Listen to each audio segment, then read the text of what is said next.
Hi, everybody. Welcome back to the MetaStellar YouTube channel for our weekly Free Friday segment. Are you looking for some free science fiction and fantasy books to get you through this weekend? We've got them. But before we get into them, which includes some epic fantasies, including one by the best-selling author Nora Roberts, I want to introduce myself. Hi, I'm Maria KOROLOV. And I'm the editor at MetaStellar. And with me today is E.S. Foster, who's also one of our editors and helping me out with the reviews. Hi.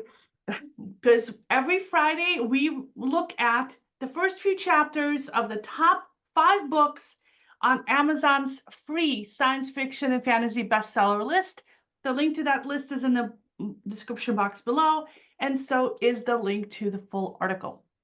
Now let's skip over the rest of the boring administrative stuff and get right into the books, starting with book number 5 and counting down to book 1. And book number 5, here you go, nice and big for you, is The Emerald Queen by J.W. Webb, the first of 3 books in the Journeyman trilogy, an epic fantasy series. The other books are $1 to $4 each, and they're both in Kindle Unlimited. Kindle Unlimited is where you pay $12 a month and you read all the books you want, as long as they're in Kindle and in Kindle Unlimited. This is the author's first time on our Free Friday list. And when I started reading this, I realized that this book is actually the 7th book in the Legends of Ansu series. And I looked up the author's website to get the chronology because Amazon did not make it simple. And the name of the first book in the entire series is Gol, G-O-L, but it's the first by chronological order. The first book by publication date is Grey Wolf, and Grey Wolf is also free today. So if you like this author, I suggest you pick up both books, both Grey Wolf and The Emerald Queen. And I think you will need to, as I found out. So Emerald Queen opens with Ariana, the queen, and she's been having nightmares at night. And there was a war 7 years ago. The queen won against great odds, freed people from a sorcerer, but she's still being threatened by assassins. So she sleeps with a knife and is always like on watch. So there's a lot of references to stuff that happened earlier. So I'm guessing this is what happened in the previous 6 books in the series. There was a goddess 7 years ago, and then this goddess died, and all the other gods died. And now that she's having these nightmares, she's thinking maybe the goddess is back, or maybe she isn't. And she sent a man to the east to find something out. And the man hasn't been heard from in the last 2 months, and she's worried about that. And so she goes and heads off to an ancient temple that's deserted because nobody worships there anymore because the gods are dead. And she prays to her goddess and asks for a sign, and the goddess answers. There's a bright light that shakes the temple, and it shakes the whole surrounding city. So maybe the gods are back, or this particular goddess is back. Then in the next chapter, we meet another person, Tam, who lives in a different city, and he can see the Mad Emperor's palace from his window. And he's an alcoholic because of his guilt over the horrible things he did 7 years ago. His wife is torn with worry about this. He goes for a walk. His wife is alone in a villa. Intruders burst in and attack her.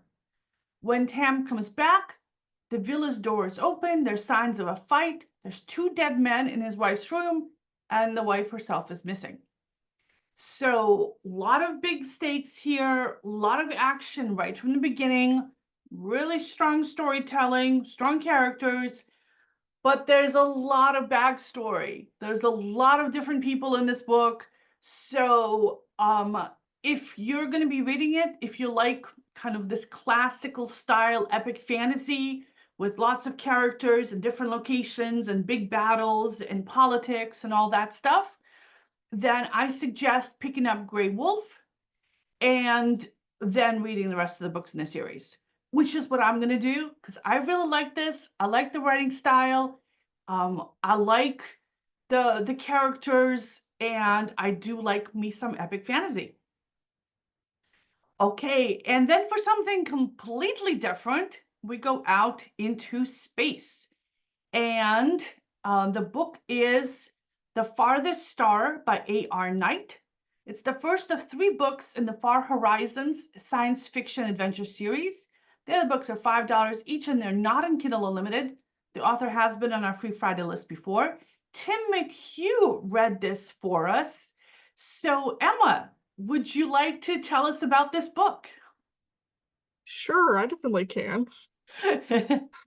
So this book takes place on a starship. It's transferring the galaxy in the far future, it seems. So it follows a plot, according to Tim, that he's seen many times before. He says it's a deep space journey gone wrong, but with a twist, he says our main character is a robot. So he usually prefers sci-fi to take place on a distant planet or a dystopian world, but here we have a plot contained to a single spaceship. So Tim says he's not the main audience for this one, but I'm going to go ahead and read the rest of the review anyway. The first 3 chapters move at a slow pace, he says, but they do a good job of setting up the plot and the main characters. That we start with Gamma. He's an android that wakes on the ship, and he's not exactly sure why he's there. He's trying to figure it out. There are no humans in the crew, so it falls to Gamma to figure out what to do. And we follow him as he learns to use his mechanical body. So I'm guessing he may or may not have been an android beforehand.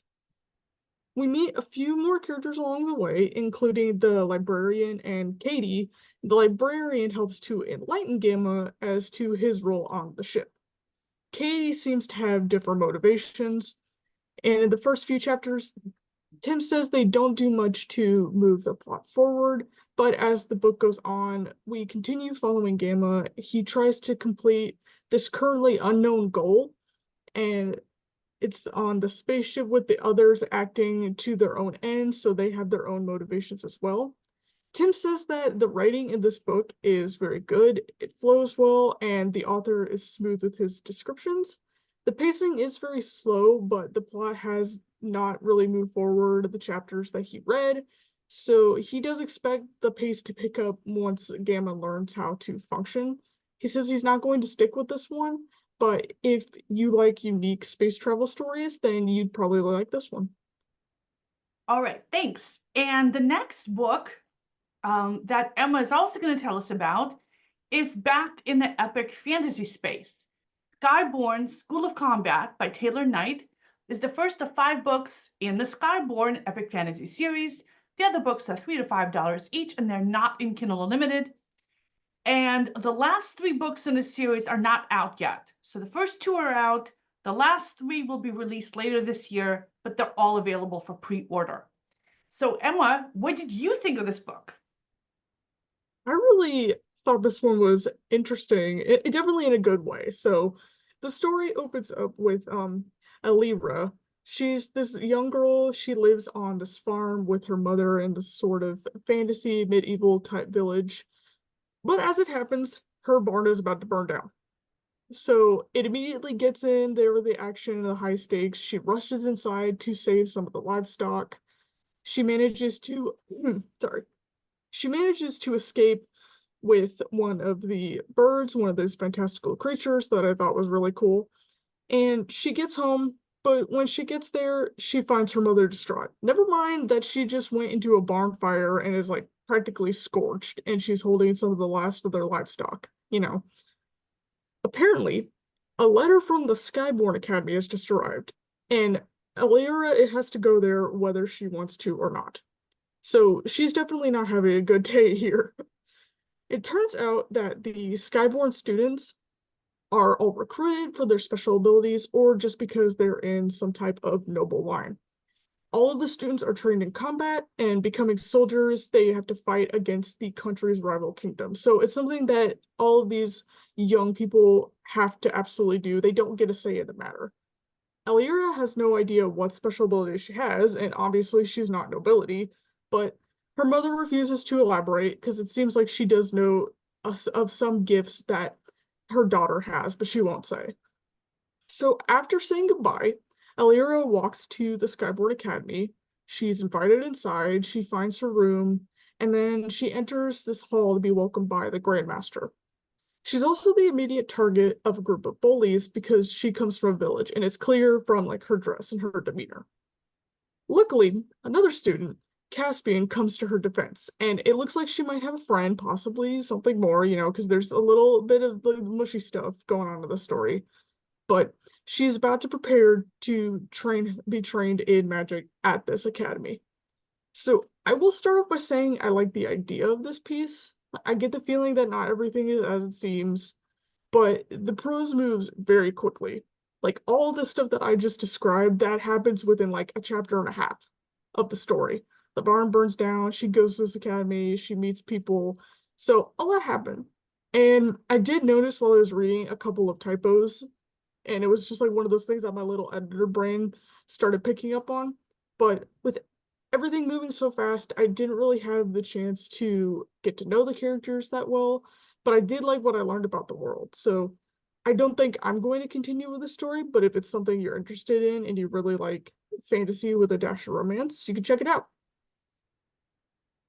And for another fantasy with a dash of romance, we have a book by Nora Roberts. Yes, that Nora Roberts, the multiple New York Times best-selling Nora Roberts. Nora Roberts is also the pen name of J.D. Robb, who writes the in-depth sci-fi series, which I love. I've read probably a couple dozen of those books, but not all 60. There's 60 books in that series. I just found out today. So there's plenty of reading there. But I'm not usually a fan of the Nora Roberts pen name because these are more of the traditional modern romance type of books. So here, this is an epic fantasy, just like um, it starts right out with kind of a medieval setting, all that stuff, but it also has a modern twist to it. So I haven't read far enough into the book to figure out how these two strands are going to interconnect, but I do plan to. I've got the book on my Kindle. I'm going to be sticking with it. So this book here is Awakening, the first of 3 books in the Dragonheart Legacy, a romantic fantasy series. The other books are $5 and $13, and they are not in Kindle Unlimited. But if you're a fan of Nora Roberts, you know it's worth it. And if you're not a fan of Nora Roberts yet, because maybe you haven't read any of her books, this book is free. Great way to get started. So we have a prologue that's set in a medieval period or a medieval style period. And there's fae in this world and mermaids. So it's very a magical setting. And there are several hundred people, men and women, are members of a clan that just lost their leader. And they're all standing around a lake getting ready to dive in. And the reason they're going to dive into this lake is that there's a magical sword in this lake, and whoever comes back up with the sword will be the next leader. And one of the people who is waiting to dive in is Keegan. He promised the previous leader that he would try. So he plans to dive deep and take up the sword if it should happen to come to his hand. So he dives down, and down under the water, he sees the face of a woman, maybe a mermaid, and hears her voice in his head. And she tells him that the sword is his. And in fact, the sword leaps into his hand. He thinks about dropping it because he doesn't think of himself as a leader. He knows how to fight, how to train, how to fly.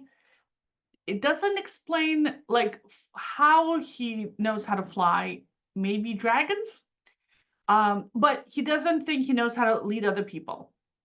But the mermaid tells him that the old leader believed in him, so he tightens his grip on the sword, points it up, and the sword carries him out of the lake, up into the air. Very powerful section.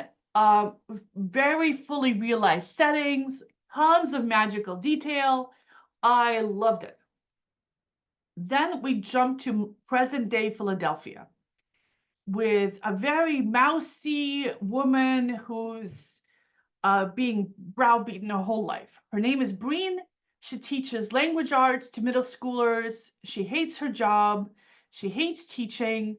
She's on a bus home from work. It's Friday afternoon. She's looking forward to her 2 days off, except for the part where she has to grade papers. And then a weird guy gets on the bus and he looks straight at her and it freaks her out. He sends her into a panic attack. She doesn't know why. She stands up to get off the bus and brushes past the man on her way out. And when her arm bumps his, she hears a voice in her head telling her that it's time to come home. And so she gets anxiety attacks on a regular basis. She had one the night before her first day of school, first day of teaching school, one before her first parent-teacher conference, and she thinks that she must have imagined this voice. So it's a nice day for a walk. Even though she got off the bus early, she's got time. So she decides to go to her mother's house. Her mother's on vacation, and she'll pick up her mom's mail and sort it, water the plants, and then catch the next bus the rest of the way home. At her mother's house, she opens a window, an unexpected gust of wind blows in and scatters papers all around her mother's office. She starts picking them up and sorting them to file them away. And I want to say something about her relationship with her mother. Her mother is the one that makes her dye her red hair brown and wear these boring clothes and go into a career that she doesn't want. And she's racked up all this debt and student loans and has had to work multiple jobs. And she's just really, really unhappy in her life and keeps getting these anxiety attacks. And she seems to be really scared of her mother and really beaten down. And the only one who's like on her side in this is her roommate, a nice gay guy who she's been living with since college, it looks like, and he's really supportive. And he feels really bad that she's kind of been browbeaten for so long. So Breen is cleaning up the mess that the wind made, and she's putting away some of her mom's papers, and she discovers that her mother has been managing an investment account for her with nearly $4 million in it. And so I was thinking, oh, she's really beaten down. She's really shy. She's not going to do anything about this. Maybe she'll mention something to her mom when her mom gets back from vacation. But no, Breen immediately calls up the investment company, tells them to stay late, open late for her, takes an Uber over there, demands to see somebody, and finds out that her father set up this account for her years ago, just before he disappeared. She could have used it to pay for college instead of just scraping by. And she forces them to take her mother's name off the account. I love that. She was proactive. She stood up for herself. She did what she had to do. I'm definitely sticking with this book. Now, after I finished these reviews, I went back to the book and kept reading, and it just keeps getting better. So Breen really uses this opportunity to really change her life around. And I am very proud of her and anxious to keep reading. I really liked her as a character. I love the setting as well. And I'm looking forward to finding out how it's going to intersect with that whole medieval thing with the dragons and everything. Okay, so before we go on to the next book, which is another romantic fantasy, I want to thank our Patreon supporters, including our latest patrons, Jean Marie Ward, E.E. King, and Regina Clark. Thank you, guys. We would not be here without you because your donations pay for the original fiction we publish here at MetaStellar. Every week we publish original short stories, we publish reprints, excerpts, all sorts of stuff. Let's see if I can, oh, Yeah. And we have 2 anthologies out, and we're just finishing up our 3rd annual anthology. And again, this is all paid for thanks to our Patreon supporters. All of us here are volunteers, including me and Emma. We do all this work for free. All the money that's donated goes to pay for authors for original science fiction and fantasy stories. So thanks, guys. Thank you very much. And I also want to mention that Emma has an editorial services company where she copy edits stuff for people and does other kinds of editing.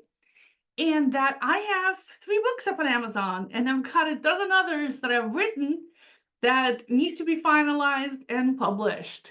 So wish me luck, folks. I just finished up yet another book in a related series to these, and I've got to get it out there.